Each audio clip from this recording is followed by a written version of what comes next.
Guys, and welcome to the reload. And wow, that intro was super tight. Whoever made that, big props. Just saying. What's up, guys? Thanks for tuning in. My name's Cody Luongo, and again, welcome to the reload. Thank you for tuning in, watching, whether it be airing it first on Twitch, Mixer, or on our YouTube page. Really appreciate it. Today, we're talking about the London Major by FACEIT happening right now, and also recapping Dreamhack Stockholm. So we got some CS action for you today, and plenty of it. But first, I want to plug this interview that I did last week with Betway's head of esports, Adam Savinson, and NIP CEO Hitchim Shaheen. Now, if you do not know Betway and NIP, one of the most iconic duos in terms of bookmaker and esports partnerships, been together for I think 3 years now, and I did an interview with them ahead of their panel at ESI London. Super interesting stuff. So if you're interested in that, go over to esportsinsider.com and click at the gambling page, and you can find that interview there as well as some more of my work. But without further ado, I want to bring in my guest today. It's not a bird. It's not a plane. It is a bear. It is DaBears. It is Erik DaBears Stromberg. How are you, baby? Just showering me with these nice, kind words of you. I appreciate it. Soak it in. How are you pal? doing? I'm doing all right. I was digging the intro to this podcast. It kind of brought me back about 10, 15 years with the Rage Against the Machine. And so I was like, whoa, I like it. So, yeah, so whoever made that. I like that. You dig it, man. I whipped that up real quick. It took me like maybe a couple days, but it shouldn't have. There you go. I appreciate it. How are you, man? Yeah. I'm doing all right. Been watching some of the major, watching some CS, taking a little care of the Clash Royale boys over here in our Clash house. It's where I'm at. Rep it, baby. So I got to rep a little bit. I mean, if you see me wearing a hat, I didn't take a shower today. So it's a little secret. Secret's out, guys. I feel you, man. It's hot in here. It's hot. So you start seeing the sweat just roll down. I'm done for, man. I'm toasted. To the lights, that beans on your face. You just gotta some over here. Take deep breaths, on the side. Slow down the heart rate. Get the oxygen flowing. That's what you got to do. I got it, man. Thank you. The Bears with the breathing advice, man. I really appreciate that. I think a good place to start, because it's been a couple weeks since we caught up, and I think a good place to start would be Dreamhack Stockholm, recapping that, and specifically North won the event. Unexpected? Oh yeah, that was definitely a very unexpected result for North, especially for all the teams that attended Dreamhack Stockholm, Dreamhack Masters Stockholm. You got teams like Astralis, Mousesports, FACEIT, NIP, Navi, MIBR. You have almost 8 of the top 10 teams in the world at this event. So North winning it, especially being Astralis out of 2 best of 3 series in the entire tournament. It's just a pretty impressive feat in general. And so I think a lot of people expect them to have a lot of hype now because, hey, you beat one of the best teams, or arguably the best team in the world twice. I mean, that has to say something. But then again, hey, it's just one tournament. Don't put all your eggs in one basket here. And I think that's what a lot of people have been doing. North, winning a tournament. I mean, that's nothing to dismiss or anything, because that's still a very big accomplishment, especially with all those teams. But you can't just say, hey, these guys are already a contender because they just won one tournament. I mean, that's also the same thing that happened with Dignitas. Oh my goodness, was it a year and a half ago, almost 2 years now, where they ended up winning a a pretty big tournament as well, and they just kind of fell off the boat here. And hopefully, it won't happen the same thing with Team North over here. Yeah, I mean, it's kind of seeming like that though, but we'll get to that later a little bit after, and then when we jump into the London Major and look at that. But yeah, they beat Astralis not once, but twice. And I don't know how much of the Stockholm you got to catch. I mean, the time zones are obviously crazy with the CS events, but how do you think they did it? Like, for me, I think they had a lot of individual standout players, like MSL filling in with that AWP was huge. I think he performed pretty well. But what is it in your opinion? How did they do it? So I've watched some of their matches against Astralis, just kind of see, if they did anything crazy or just solid play. And I think half of it is definitely due with North firing all cylinders. MSL just happened one of the tournaments of his life. But the thing is, they kind of knew how Astralis would play, and they pretty much countered them in terms of just play style pretty well. North would, do 3-2-4-1s, kind of try to bait out the rotation of Astralis. If you watch some Astralis matches, they tend to over-rotate a little bit, play retakes, play like almost a safe textbook style of game. They're just so good at it that they're just above and beyond a lot of these teams that try to mimic them. And so North did just a very good job of being patient, not over pushing, and just trying to bait out some of these over rotates that Astralis would do.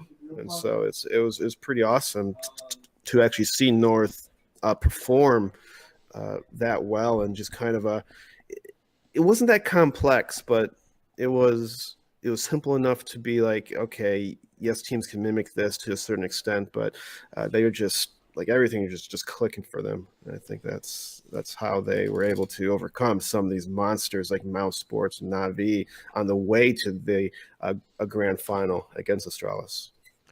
Yeah, I agree with that. I mean, I think that they just kept it consistent and kept it above board, like you see in the clip right now. They were down 12-5, and I think that was game 2, and they kept it together. And against Mousesports, they were lost 16-0 in round 1, and after watching that, it's like, okay, bye. You know what I mean? It's all planned so that the other teams get a little overconfident, and boom, you hit them where it counts. 16-0? No, all jokes aside, that's a joke. That's a joke. Obviously, that's so. I mean, the 16-0 is definitely a glaring kind of red flag.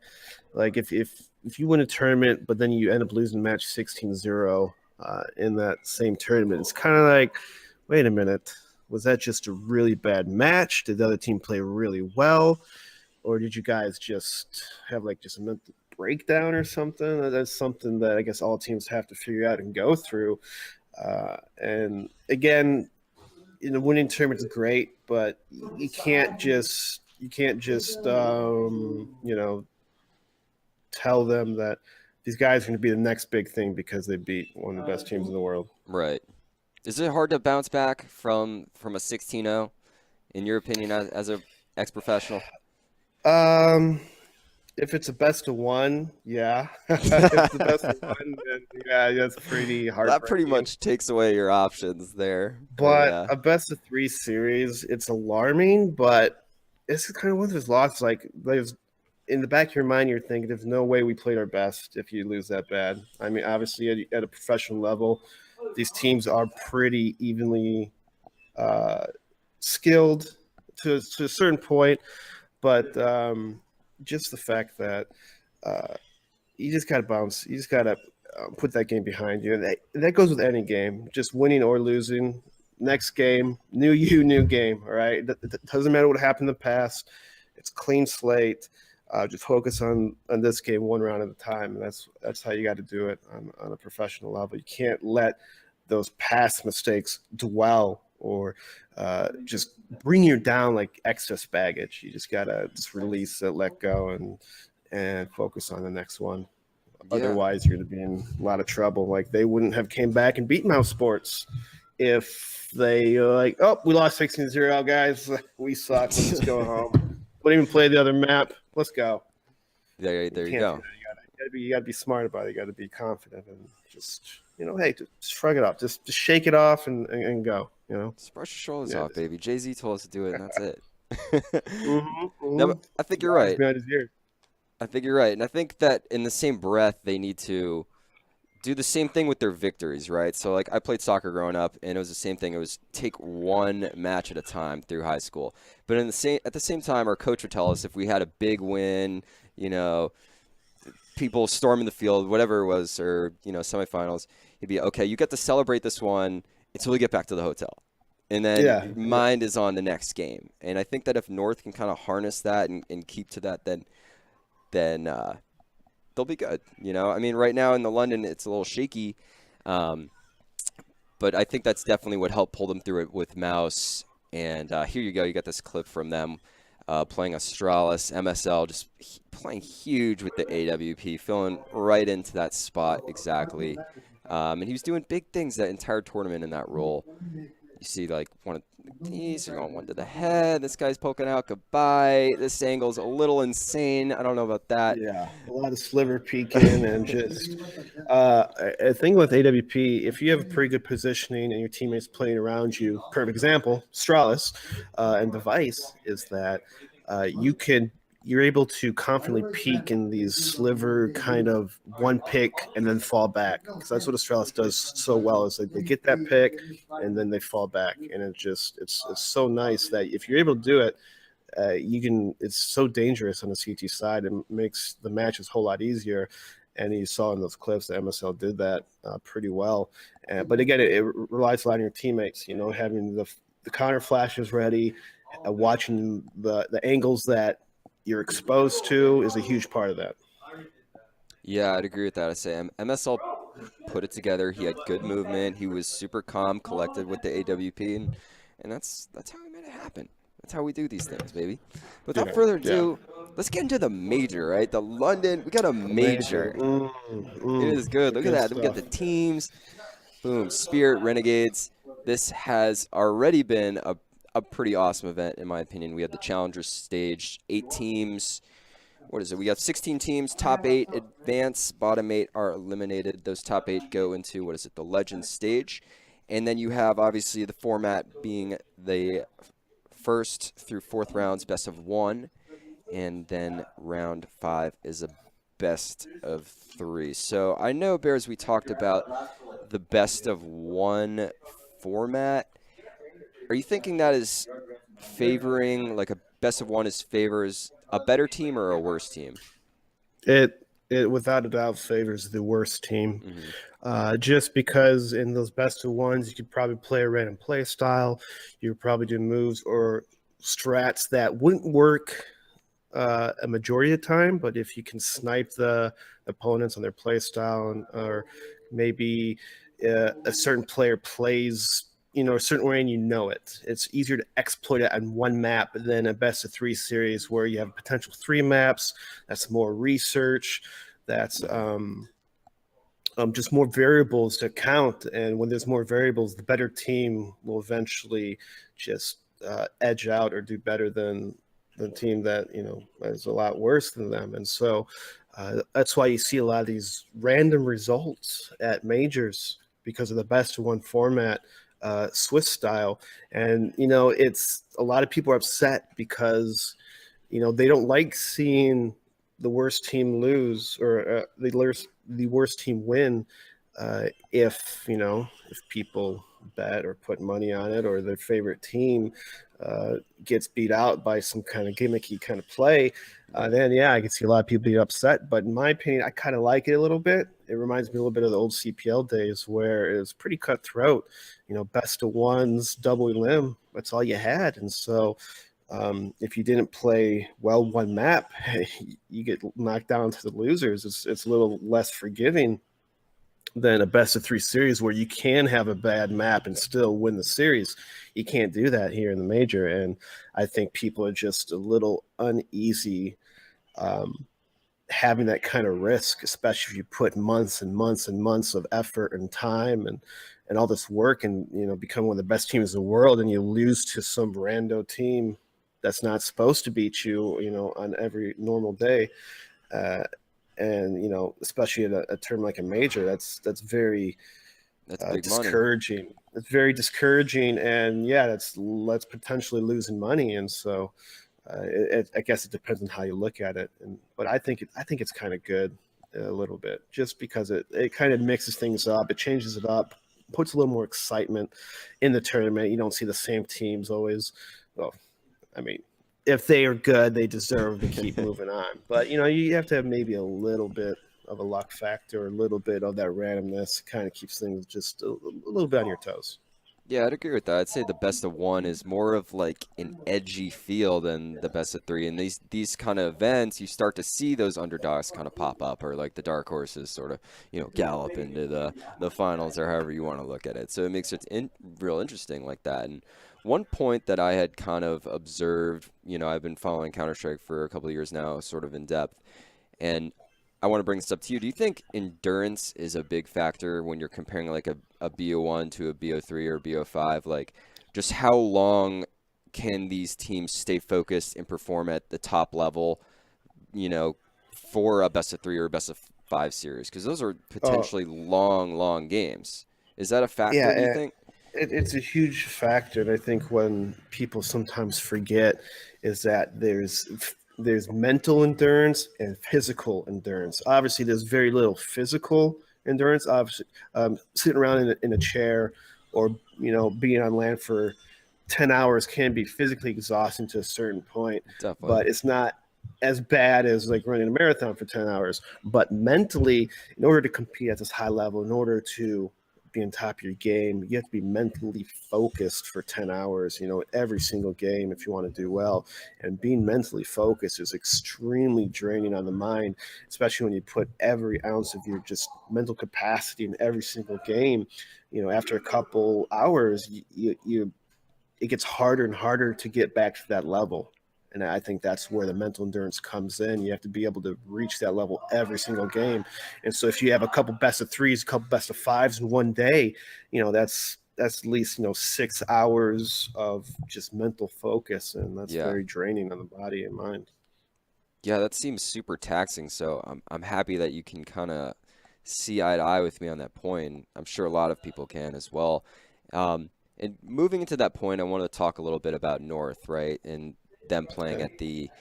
at the major. I think that North is a team that has a bit of resilience in them. I remember I was watching them against Hellraisers in the first round, and I think the score was like, I think Hellraisers was 2 wins away from winning the match. I walked away. I think North had maybe 8 points on the board at that point, and I walk away and I come back to the game, or look at the score rather, and it's 17-19. Hellraisers winning.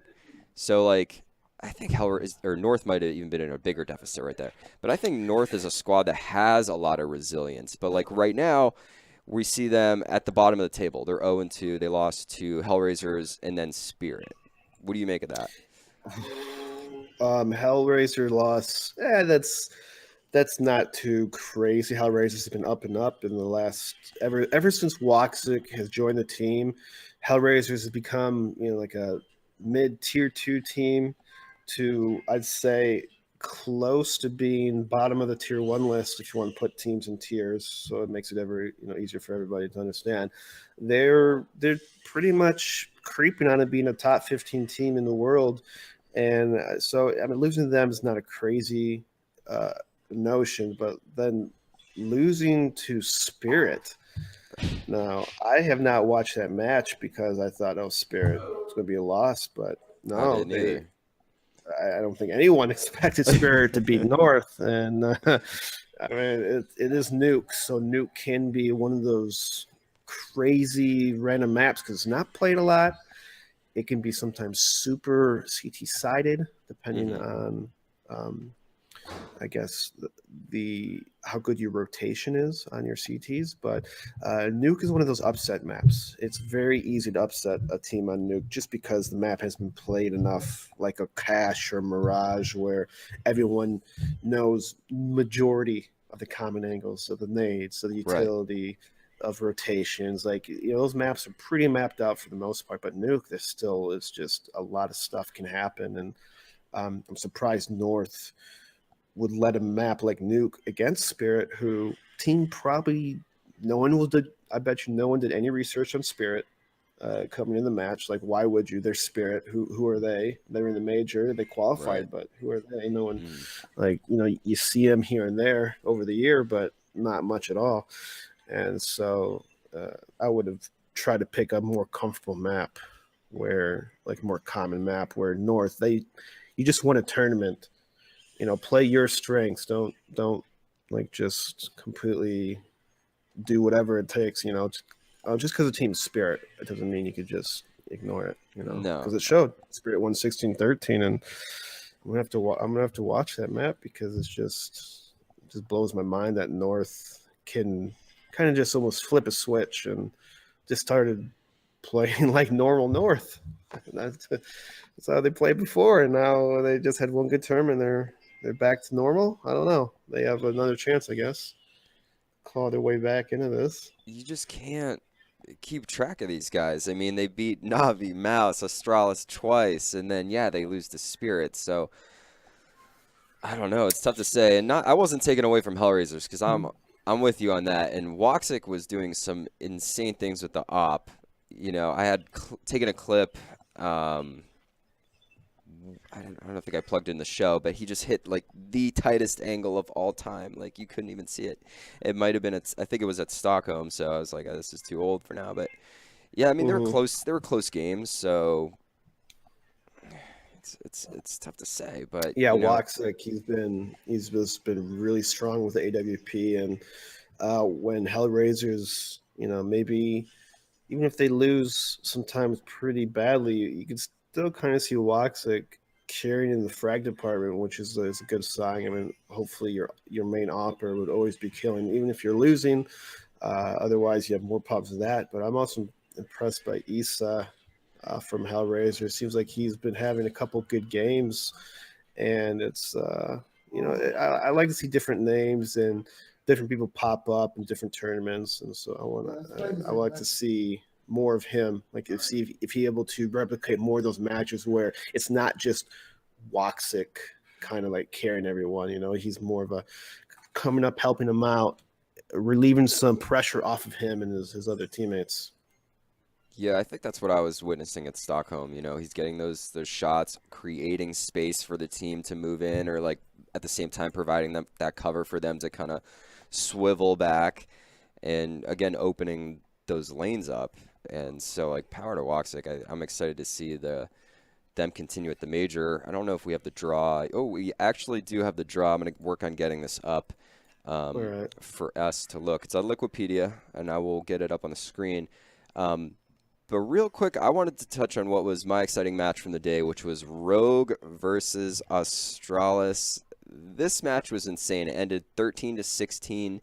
I had taken some notes on it. Let me see if I can find that. But it was crazy tight match, crazy tight match. And Rogue was playing really out of their minds compared to Astralis. And I'm not sure what the lead was at one point at the half. I think it was It's like 11. 9. Yeah, it was. I can't remember either, but I know that Rogue for sure had control the T side, and I think they got at least. I'm thinking 9 rounds or something like that, or 9-6 first half is my guess. But I mean, Rogue started off pretty well in this match. They played it smart. They were patient. They were working together. They had a lot of these explosion tactics where they, you know, smoke off some choke points like left middle, take control of brackets and boiler, and just kind of just wait. You know, they'd wait 10 to 15 seconds, see if Astralis makes a move. They Hmm. counter flash, they repeat, and then Rogue would just toss a couple smokes and flashes over towards pit and just overrun Astralis on some of their A takes, and it just looks so clean from Rogue. Like they're on point. They're all kind of knowing what to expect, what to do on these rounds, and I think Astralis ends up winning this round. But after that, Rogue wins the next gun round, and then they just kind of run away with the T side. And it was just great play overall. So I'm pretty impressed with Rogue. I think a lot of people put Rogue as their 0-3 pick 'em, but Hmm. with addition of Ricky lately, they've been kind of a dark horse team, kind of flying under the radar, where there's a lot of potential fragging power on this team. Like a lot of people, and a lot of people might not know Vice, but he's been in the scene for a while and more of like one step below professional. But he as well can hit some shots if he's needed to. But with the lineup that is here with Ricky, Sick, Cody, and Hiko was back in the day known for being the carry guy, the fragger, the clutch. I think in this team he's more of a veteran role of maybe playing more of a support player. Let Ricky, Cady, and Sick be kind of like the fraggers for the most part, and then Hiko kind of being more of an anchor, just kind of a rock foundation. Yeah, you need some rounds. Hiko can always come in with a 4-kill, but it's just it's pretty impressive overall on what Rogue was doing to Astralis in this match. But unfortunately for Rogue, Astralis kind of like, wait a minute, where's Astralis here? Hold on, let's just slow it down a little bit. Let's take our time. And then slowly but surely, Astralis was chipping away on their T side of Inferno and just chipped away at the round, one round by one round, and eventually came out with the win over Rogue. Yeah, I think it was definitely a hard-earned dub for Astralis, and I'm with you on that. I think Vice was playing out of his mind. They won both the pistol rounds, and in that, Vice is picking up all these kills, right? And he's even switching to the pistol mid-game and just dodging behind the staircase back there. And this guy was just going off, man. Like, who are these people? How are they doing this to Astralis? But of course, they end up coming back and winning the match there. So I think we do have that graphic of the next team. So we're going to go right to that, and we'll take a quick look at that. So boom, there we go. I didn't even look at it. I just clipped that mid-show. But Liquid versus Vega. That's the first one that pops up to me right there. So even though Vega's 2-0, and Vegas for some reason has this surprise amazingness during majors, I still think Liquid is going to beat them because in my eyes, I think Liquid has taken the #1 North American spot, or I guess American team-ish. I don't count SK or MIBR, let's just say. But then again, Liquid has some Brazilians and Canadians, so I don't even know anymore. But I think Liquid is definitely one of the top, let's say, 2 teams in North America in general. Let's just say that. I think MIBR can fight for them as well. Depending on the tournament, MIBR might have a slight edge, but I think Team Liquid has surpassed C9. I think NRG still has a little work to do. I think they could be a close second to third behind MIBR and Liquid. But against Vega, I don't know. I just can't see Liquid losing. I can't see Vega going 3-0, so I'm going to go with that. As for Astralis and NIP, that's going to be a pretty amazing match. I'm going to go with Astralis because I picked them for my 3-0 pick 'em. But NIP, they've been playing really well as lately too. So definitely, they shot up the rankings quite a bit too after. Yeah, after they picked up Dennis, I believe was their latest pickup. They've been doing a lot better and a little more consistent. That's something you haven't seen too much with NIP. Usually they'll win a tournament and they'll drop off for 6 months, win a tournament, drop off for 6 months. And it's almost the opposite of NIP. I think they lost like really bad, and then they won a tournament after like losing one. So it looks like the opposite effect of NIP. So I would like to see a little more consistency. Hopefully they will do well in the Masters. But I think they should be. I think Astralis should be NIP regardless. And I didn't see other. I don't remember the other matches. What were the other matches on the? We got. So for mid, you got Complexity versus Big, Spirit against Rogue, which should be a good match as well. Gambit, right. Hellraisers, another decent one, and then Tyloo versus Optic. And I think those are all pretty even matches as well for the mid. Tyloo versus Optic. Now, I'm thinking, I don't know if Tyloo, I think maybe Tyloo played Optic once. I think Optic smoked them. It's just top of my memory. I could be wrong.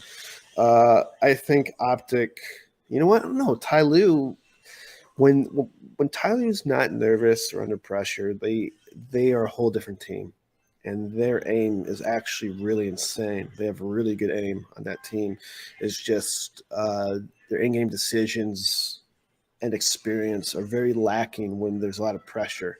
When there's a lot of pressure, you're playing against top team in the world. You can't do traditional kind of just defaults and setups. You got to play the player. You got to play, the moment of that round. I think that's what Tai Lu lacks the most in terms of like their biggest weakness is able um, to have that kind of free flowing adjustment, kind of like play off each other completely. And I think if they get better in that, they could definitely shoot up in the rank on HLTV. No, I'm with that. I think that Tyloo is a strong team. Like we all picked them to beat North Did you? at Stockholm. I believe Mm-hmm. so, right? I don't know. I've been watching way too much Counter-Strike lately. Yeah, I always put North. I didn't think highly of North at all. No, I don't So I think, and no probably put one Tyler did. to beat them. Yeah. No one did. But like, Tyloo is still a strong team, and not to take it away from them. And to piggyback your point about the pressure, they beat Gambit first round, 19-17. It was a very close match. They had an interview Mhm. after, and they had admitted to some communication problems within the team. Um, in terms of like a language barrier. So that sort of makes sense, when you're in a high pressure scenario and you have guys speaking multiple languages, it's kind of like, you know what I mean? Communication is a big thing in the game. Everything's split second. You just Hmm. you got to be able to say things quick, quick, quick, quick, quick. Right. And if you have a language barrier, things will be delayed. You didn't look here fast enough, it results in a death. That the stuff can add up. So you Yeah. gotta. That's a huge thing for teams to be able to talk in the same language. The problem with MIBR SK when Stewie first joined, they had to talk in English 100% pretty much Right. for him, and so it's that little delay will make a big difference at high level play. Yeah. Well, it seemed like they're starting to come into themselves a little bit. I was proud of them at Stockholm, I'm a fan of Yeah, yeah. MIBR, so to see them start to play well and overcome those problems was really exciting, really fun to watch, and they Showing are in some the second signs of stage. life. Some life, man. I'm Yeah. looking at, been staring at the heart monitor for months, and I'm starting to a see lot of ticks. people a lot of people were thinking that they're going to be dead. It's like, what are they doing? But we'll see this major if everything comes together. Yeah, They we took will some see. time off to practice and stuff, and so I want to Definitely. see some big things from IBR. Yeah, and they got a bye in this first round, so they will meet the 8 challengers in the Legends stage. So that's exciting, and probably have some chance to watch the VOD and kind of go over some more strats. Yes. I think another story to bring up is Space Soldiers not having engine. I feel That bad for them. hurts. Yeah. I feel bad because not only is their fifth playing for the major is their coach, but he hardly plays CS. They say so. Right. He's more of, and so that's so detrimental to a team at when you're playing against well-oiled teams. You have a guy that's kind of like doesn't know the timings, his aim's Right. not there, his hesitation. They're pretty much playing 4-5 right now, Yeah. and I've always had SS as one of those kind of dark horse teams. Like, in a matter of time, they're going to do well. One of these tournaments, they're going to do well because they have a lot of talented players.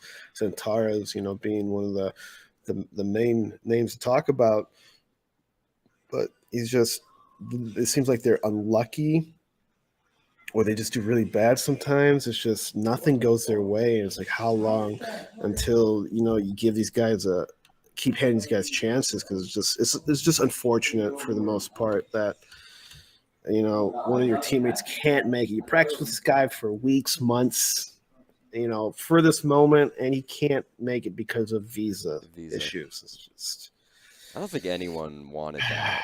I don't even think the guys playing against them wanted that. You know what like, I yeah, mean? we beat Because SS. It's kind of a dirty win. yeah, How do I it's feel about just that? I'll take a win, but I won't feel too good about it. yeah. I mean, losing engine hurts, and I don't think anyone pointed out. But now you don't have a coach either. Oh yeah, that's true. You're right. That's a good point. And now this guy's trying to coach, and I'm assuming he's IGLing. That's what I'm guessing. So you have a new in-game leader who it's one thing to stand behind them and tell them what to do, but it's a whole different ball game being Oh in the yeah. game and then playing at the same time. Whew, I feel sorry for those guys. Yeah. This They is have so much potential. It's just so unfortunate. exactly. This was a team that was looking really hot at the beginning of this year. They had a handful of upsets, and it's just it hurts. It's like take the knife and just kill me, man. I'm dead. I'm feeling it. So Feel real it too quick, from those we can guys. look at the full match rounds of the London Major so far. So if we can go ahead and pull that up, there we go. Just a quick overview of everything that happened. We went over most of it. Um, Not too many major surprises. Again, I think Vega Big was an interesting outcome. I think Oh, that's a Big, huge one. yeah, Big looked really good. Who did they play first? Or I'm sorry, Renegades. Looked really good. I watched the interview after. They talked about their boot camp and that they took a little bit of time off, but spent a lot of time practicing. So didn't happen to catch the game, but losing to Vega, that was a little bit of a just a little wake up. Yeah, I think Big is one of those teams that, with God being all of them, they're very. Seems like they're a team that does a lot of their homework. Hmm. They watch demos, they look for patterns, they have strats, very precisionist, a precision S kind of team with a utility. They throw nades here because they know your common spots. And a team like Vega, again, they're probably a team that people don't do research on because they don't expect anything from them. Right. And so when you're kind of playing against the unknown, you got to have something for yourself. And maybe this shows for Team Big that their structure, maybe their base structure, is not as good as other teams. Yeah, I just think that maybe they have to have something that it's good to play against other players' weaknesses, but you also have to play against your strengths. Know your strengths, know what works for you. So you have kind of like a basic cookie cutter kind of thing. No, I'm totally with that. Um, it's just again super shocking. I'm not sure off the top of my head who Vega is playing. I had that up. Okay, dude. So Vega is playing. Oh yeah, Liquid next. So interesting. But anything else that's standing out of the outcomes for you so far? Any shockers? Uh, I mean, everything else looks pretty self-explanatory. I mean, the Vegas spirits are definitely surprises. And then VP, obviously, if this was 2015, it'd be a different story. But VP's been kind of on the downhill Right. for over a year now, Yeah. and it just kind of blows my mind that they're still somehow making these qualifiers to participate in the tournaments. And so I don't know. I think VP, it's all mental with those guys. They're not playing enough. The mental game is way off. I mean, I watch Neo play, and it's not even the same Neo. Like, you watch Neo 10 years ago, it's a way different guy. So, like, what happened? Like, is he trying to do too much? Is he trying to be in-game leader and do Right. all the support as well? But and then people, like maybe on his end, maybe he doesn't have confidence in himself. Maybe he's buying the hype that he's too old. If a lot of these kind of mental things will affect you in the long run. Especially like, yeah, he could probably do well, pugging, having fun with his friends, but playing against top 10 teams in the world, you got to be stress free. You got to have a mind Yeah. clear mind. Yeah. When I saw Neo 10 years ago, he could stop bullets with his hands. Yeah, literally, yeah, yeah, yeah, Uh, yeah. I'm watching But him. I'm watching you the could games. dodge I'm it. like, why aren't you doing that, man? And also back then, 1.6, he was known for movement. He Hmm. had one of the best movements in the game in terms of like bunny hopping, elbow peeking, baiting the shots out, and I don't see any of that in his game now. And you could still do it in CS:GO. You can still bait shots. You can be hop around a little bit and have great movement. And I feel like he's just playing this role that he thinks he has to play, and I think that's holding him back huge. That's a fair statement. I would agree with that. So VP, not so sure about them moving forward or advancing nonetheless. But I think that's going to do it for this part of the reload. But real fast, I just want to go and pull up the round 3 matches and just do a quick round of predictions for both of us. Let's get it up. Here we go. So you're going Liquid and Astralis for that first one? Yes.